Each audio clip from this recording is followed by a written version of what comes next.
I am so thankful that this is what I do. It's a ridiculously fun job. You play the honesty of the character, but you can never play the lie. You don't know what it's like to be with no money and have children and try and bring them up. When you portray a real-life character, it feels creepy in a way. I think it's experimental. You want to try to go out on a limb to see how far you should be going. All I ever do is try and be better than I was last time.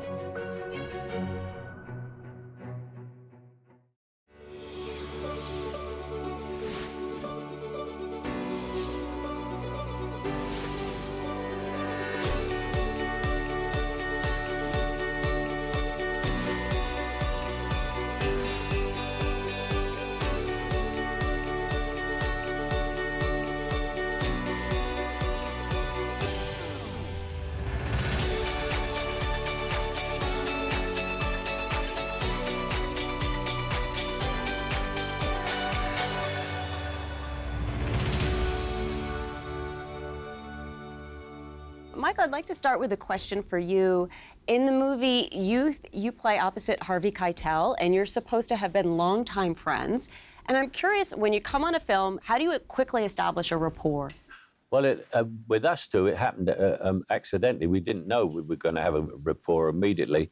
But he is an ex-Marine, and I'm an ex-infantry soldier, and I fought in Korea. And so we had this thing. You never mentioned, it's just quiet, you know? And everything else came naturally because obviously the script is written about two guys who know each other very well. So you're talking as though you know each other very well. And we'd already got over the emotion, so we were very lucky. And he's also a great guy, and we got very well. Harvey's affable. Yeah, affable. It's amazing.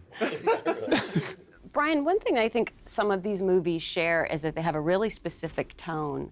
And I'm curious how you guys approach the tone on Trumbo. Well, I think it was inherent in the script, and keeping in mind that these guys who were blacklisted in the late 40s and all through into the 60s were Hollywood screenwriters, most of them. Very witty, clever writers who can turn a phrase, can craft a joke. So I think it was germane to the story to have that come out, that in many cases, you know, when you're faced with traumatic experiences, you turn to humor to try to just lighten some of the burden that you're carrying with you. So it seemed appropriate. And Michael, over the course of your career, Hollywood has changed so much, the industry, acting styles have changed so much. Do you approach a role differently now than you would have earlier in your career? No, I do it all the same every time. I'm too dumb to change. I'm my own worst critic, and all I ever do is try and be better than I was last time. That's all I ever did. You know, I had no sense of competition. I love other actors and I love their performances. I mean, at this age now, I've sort of retired, and I only do scripts that test me, so, like people who are as far away from me socially as possible. I mean, I come from a slum working class place in London, and in Youth, this movie I've just done, I play a classical composer and conductor, which is about as far away from the true me as you can get. And so that was the challenge for me. And so for a role like that, do you do much research? Like, do you learn about the world of conductors? I researched how to conduct a symphony orchestra because I had to do it. Yeah, but I knew a lot about classical music anyway because I'm a big fan of classical music in any case. So for Harry, did you like call on somebody from your old neighborhood? No, I knew exactly what was going on. I love that guy. I love that movie. Steve, for your character in The Big Short, this is a guy who works on Wall Street. He's steeped in that world. There's a lot of financial terms that are new to a lot of us. How much did you immerse yourself in it and learn about it? Well, I didn't know much about it at all to begin with because I didn't grow up in that world and I didn't really know anybody. My mom was a nurse, my dad was an engineer, so the financial sector was completely foreign to me. And learning the dialogue was hard because it was like learning a foreign language. It was a lot of words, phrases, concepts that I didn't know. And one of the things Adam McKay likes to do is have people improvise. He does that in his comedies, and it remained the same for this. So we had to not only learn the dialogue and learn the concepts within the dialogue, but we had to gain at least a cursory knowledge of the broader picture so we could improvise within those characters. And that was a little daunting, but was interesting meeting the real guy that I portray because, and I don't know if you guys feel this when you portray a real life character, that you don't want to feel like you're conducting a science experiment, like when you meet them, and like you're watching them how they drink a cup of coffee, and it feels creepy in a way to prepare and watch someone and try to absorb them. And Sam, you almost have an opposite problem in a way in movies where you play sort of larger than life characters. Sure, what kind of, in a sense, research do you do for a character that's kind of fantastical or larger than life? None, essentially. There are times when you need to do research, when you need to find out how doctors talk or what they do in an operating room, but we have license to create what we want when we show up to fit the words that are on the page. And we can be as big or as small as we need to be, or as detailed or as undetailed as we need to be. I just need to know that I can create a through line so that when I get there, I know what I'm doing from page 1 to page 151. And the person that's saying action trusts me to do that. I feel like you have a unique challenge in The Hateful Eight, which is that it's not clear what your character's motivation is. It's not clear what anybody's motivation is to the audience in the beginning. So I wonder, how do you approach that as an actor? Do you approach it as, okay, in this scene I'm lying, but the audience doesn't know I'm lying? Do you think about things like that? No. You constantly have to play the truth of who that character is. I mean, if you're a killer and you're lying to the cops, you got to lie convincingly. Right. And you want the audience to either believe you or be suspicious like the cops are. So you play the honesty of the character or the setup or the people that are in the room, but you can never play the lie. Well, that explains why I believed you. Brian, you've done some directing and television, and I wonder if that changed your perspective at all as an actor, if after you had directed, you started to look at a set in a different way. Well, you have a tremendous amount of empathy for a director, that's for sure. Directing is something that I've wanted to do for a while, and it's extremely difficult. I always feel like I might be missing something, you know, because we got to move on, but did I get everything? And there's a little bit of anxiety for me anyway. I admire the directors I've worked with who have a sense of calm and ease that go through them, but that wasn't my experience. Do you ever get the sense directing, and I've only directed a couple of episodes of TV, but there also is a certain relaxation to it because you're not on camera and you don't have to do it? I don't know. I felt sort of a great sense of relaxation, like, oh, wow, if this screws up, it's because they're terrible and not me being terrible on camera. And they were always great. But see, that's the thing. And I'd watch performances and think, wow, they're all so good. Michael, what's your sort of take on this I was working topic? with John Huston on a movie called The Man Who Would Be King, and he never gave me any notes for about a week. So I said to him one day, I said, John, you never give me any notes. He said, you get paid a great deal of money to do this, Michael. You don't need me to tell you what to do. That's perfect. But I was doing a long speech, and he gave me an inkling into the character. Right on, I was doing a long speech, I was doing great, and he went, cut. And it was fabulous. I said, what's wrong? He just said, you could speak faster, Michael. He's an honest man. And but there we are. That's who he is. See, but that's the kind of note you can take. Yeah. That's all he ever that said. I get, you know, and that means that, and he's the kind of director that's seen the movie. He's seen it in his head. He knows what that movie is. And I worked with some of those old school directors when I first got here. I worked with Frankenheimer and Friedkin and those guys. And Friedkin's like, you know, you do the first take, he's like, you like that, Mo? All right, check the gate. Yeah. And you go. Yeah. And the other actors are like, one take? I'm like, hey, I'm good. Yeah, I asked Houston, I'm fine with that. I said, what's the art of directing, John? He said, casting. He said, if you cast it right, you don't have to tell anybody what to do. I think it's experimental. You want to try to go out on a limb to see how far you should be going. That actor will ask to go first, and he'll do everything you did in rehearsal.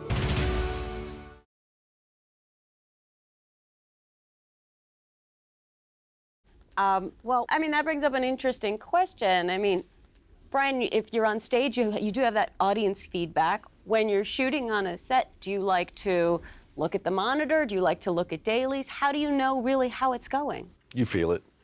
I don't particularly like to look at playback or monitors and dailies and all that stuff. That's not my business.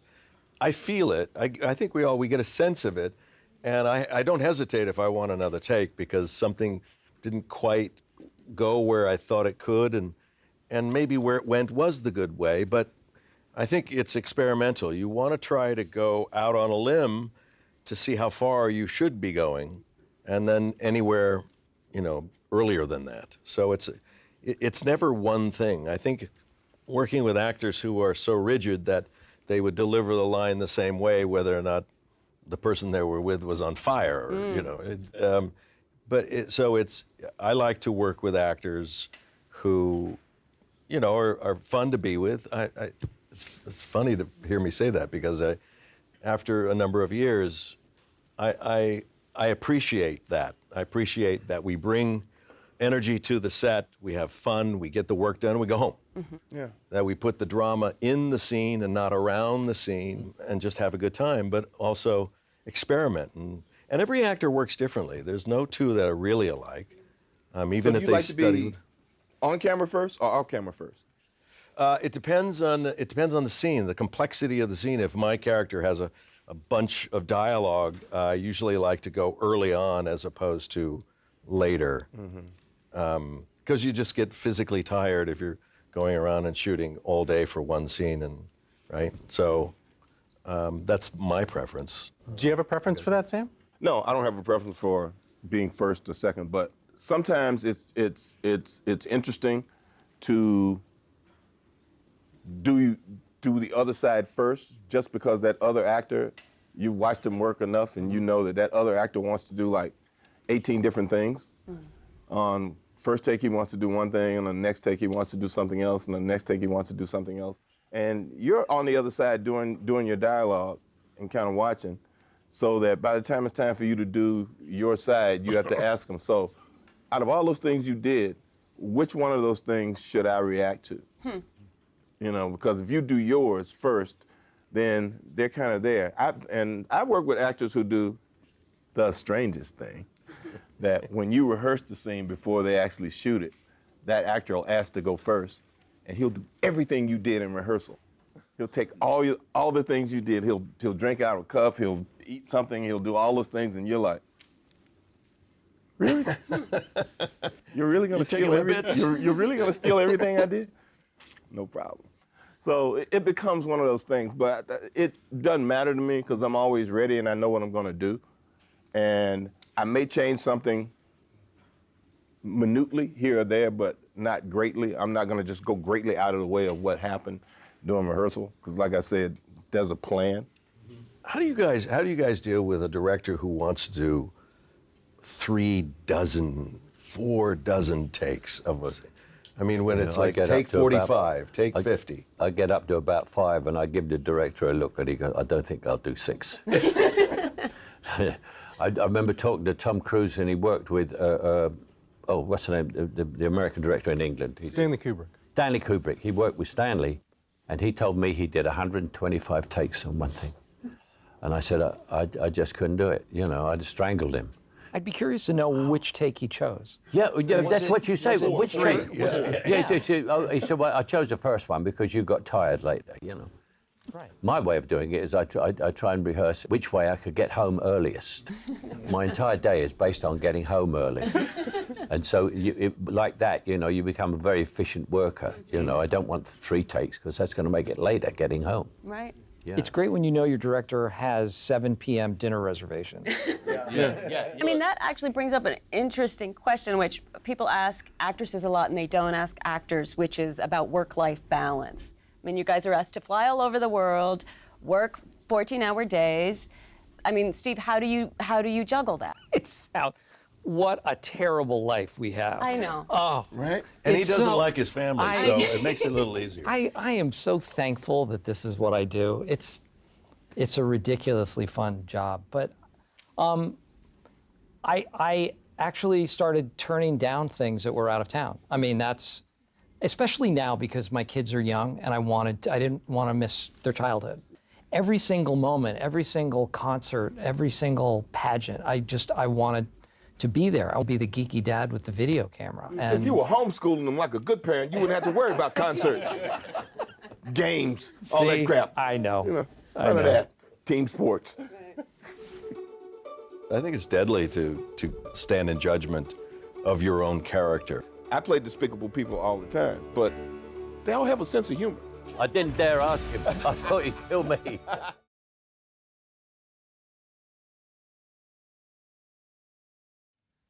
I'm curious what the set of The Hateful Eight was like. You shot a lot of it here in Los Angeles on a stage that was apparently about 30 degrees. So is that right? Can you tell us what the set was like? Cold. I bet. Very, very cold. Well, Quentin, when he says cut, the sound mixer turns music on that pipes through the set. So we dance, sing, we talk to each other. Everybody knows everybody. So we spend a lot of time together. And consequently, when you're on set, the grips and people, they stop and watch you perform. They don't go to craft service, you know, it's a really cool scene, and they stop and watch it, and at the end, it'll be like, just like a play, and it's kind of great. Why did he shoot it on 70 millimeter? So it's just for the scope of the Western Yeah, scope? the Western scope. And, you know, Quentin's a purist in that he loves cinema and he wishes digital had never been discovered. And he wants people to see movies in that old way movies used to be seen. This is being shot on 70 millimeter. 70 mil. Awesome. Which is twice as good as 35 millimeter. 70 millimeter chip. Yeah, there's someone over there pouring coffee and no one's looking at us. And then what was it like working with Paolo Sorrentino and you? Oh, that was incredible, because he doesn't speak English and I don't speak Italian, and we all used to say stuff that no one understood. Then they'd all say stuff that no one understood. And then we'd do it, and it all turned out all right in the end. It was amazing. But he knows exactly what he wants, and you better do it, you know? And people said to me, did you ad-lib on the... I said, no, it's so structured, you couldn't possibly ad-lib anything, anything at all, you know, not even a look. How many weeks did you shoot that film in? 8. 8 weeks. 8 weeks, yeah. Brian, there's a lovely aspect to Trumbo that deals with Dalton Trumbo's relationship with his family. Can you talk a little bit about sort of creating that side of this man? It's an amazing story because it's not just incarceration that these men faced, and Dalton Trumbo was in prison for almost a year for no crime. But when he got out, he was prohibited from using his own name to pursue his chosen art, which equates to not being allowed to support your family. So they're stripped of their dignity as well. You talk about Trumbo's dignity. You shot a scene in prison where he's forced to strip down. It's always a little daunting to face that, but I knew that in order to do this right, we wanted to visualize, we wanted to make it cinematic, to see that this is a man where everything was taken from him, literally everything. The fact that I'm extremely well endowed didn't help me in that feeling because you're still naked. And you're also nervous and it gets small. They're going to cut Nerves will this, shrink it. so that's the final line of this interview. So what I was going to ask you is that if you go down a checklist, your character in your new film, he should not be a likable character, and yet somehow he turns into someone who's very sympathetic in the film. He's almost the moral center and the hero of the film in a way. And was that difficult for you to sort of capture, or how did you sort of get that tone? I never thought about that necessarily. You know, I didn't enter into it thinking about that. There's certainly with no judgment towards him. And he's a real guy, so I thought about meeting him and meeting his family, and I quite liked him. He is all of those things in real life, but I liked him, I respected him. I thought he was a nice guy, kind of an asshole, but a good guy. And A nice asshole. Yeah. That's okay. You know, I mean, you can be an asshole and also be likable. I think it's deadly to stand in judgment of your own character. Anytime you start asking yourself, do I like myself, that's an objective viewpoint. Take ownership of the character. I think that's the most important thing. And I think a lot of actors, too, there are times when you're sitting watching a film or you're working with an actor and you realize that actor doesn't want the audience not to like him. And you're kind of like, be honest to that character, you know, because I play despicable people all the time, but they all have a sense of humor. It's like I tell people, killers don't sit around sharpening their knives and polishing bullets all day long. They take their kids to school, they buy groceries, they do what they do. I had an experience like that. I did a gangster movie called Get Carter, and I based it on a gangster who I knew, who was a real killer and everything. And then about a year later, I was in a nightclub and he was there. So I said, what do you think of it? He said, biggest load of crap I've ever seen in my life. He said, you weren't married. You never had any children. You never had the reason for doing it. You never had any responsibility. You don't know what it's like to be with no money and have children and try and bring them up. He said, it's a load of crap. Wow. And this is this guy, to my knowledge, he's killed at least 5 people. Well, thank you very much, gentlemen. This has been a lovely conversation. Oh. It is. He didn't like the Stallone version of the movie? How do you like the Stallone version of it? Hey? I didn't dare ask him. I thought he'd kill me. Thank you. Great. And thank you. Thank you. And thank you for watching The Envelope.